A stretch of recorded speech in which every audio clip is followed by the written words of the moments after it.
വിയറ്റ്നാമിൽ വന്നതിൻ്റെ first day of breakfast എല്ലാവരും excited ആയിരുന്നു.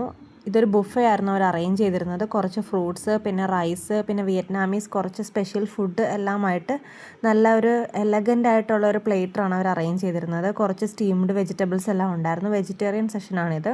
വെജിറ്റേറിയനിൽ തന്നെ നല്ല ടേസ്റ്റ് ആയിട്ടുള്ള കുറേ വീഗൻ ഡിഷസ് അവർ അറേഞ്ച് ചെയ്തിരുന്നു. പിന്നീട് നമുക്ക് ഒരു റൈസ് കാണാം. ഈ റൈസ് നമുക്ക് നമ്മുടെ നാട്ടിലെ ഫ്രൈഡ് റൈസിൻ്റെയൊക്കെ ഒരു ടേസ്റ്റ് ആയിരുന്നു. നല്ല ടേസ്റ്റി ആയിട്ടുള്ള റൈസാണ്. ഇത് ബീഫ് സ്റ്റൂ ആണ്. പിന്നീട് ഇത് പോർക്ക് സോസേജ് ഇഷ്ടമുള്ളവർക്ക് ടേസ്റ്റ് ചെയ്യാൻ പറ്റിയത്. ഇത് ബേക്കൺ. ഇതൊക്കെ ഇഷ്ടമുള്ളവർക്ക് ഭയങ്കരമായിട്ട് ഇഷ്ടപ്പെടുന്ന ഒരു ഫുഡാണ് അവർ ഉണ്ടാക്കിയിരുന്നത്. പിന്നെ ഇതെല്ലാം നല്ല ടേസ്റ്റ് ആയിട്ടുള്ള അവരുടെ ഒരു പാൻ കേക്ക് മോഡൽ ഒരു സാധനമായിരുന്നു. ഇതും നല്ല ടേസ്റ്റ് ഉള്ളതായിരുന്നു. പിന്നെ അവിടെ ഷെഫ് നല്ല എക്സൈറ്റഡ് ആയിരുന്നു നമ്മൾ കഴിക്കുന്നത് കാണാനായിട്ട്. പുള്ളി നമ്മളിങ്ങനെ നോക്കി തന്നെ നിൽക്കുമായിരുന്നു, നമ്മൾ കഴിക്കുന്നതൊക്കെ എങ്ങനെയുണ്ടെന്നുള്ളത്. പുള്ളിയുടെ സൂപ്പ് നന്നായിട്ട് ഇഷ്ടപ്പെട്ടു എന്ന് പറഞ്ഞപ്പോൾ ഉള്ള ഫേസ് എക്സ്പ്രഷൻ ആട്ടോ ആ കാണുന്നത്. ഈ സൂപ്പ് നല്ല ടേസ്റ്റ് ആയിരുന്നു. പിന്നെ ഇത് ഇംഗ്ലീഷ് ബ്രേക്ക്ഫാസ്റ്റിന് വേണ്ട സാധനങ്ങളും അവിടെ അറേഞ്ച് ചെയ്യുന്നു. ഇതായിരുന്നു നമ്മുടെ ബ്രേക്ക്ഫാസ്റ്റ്.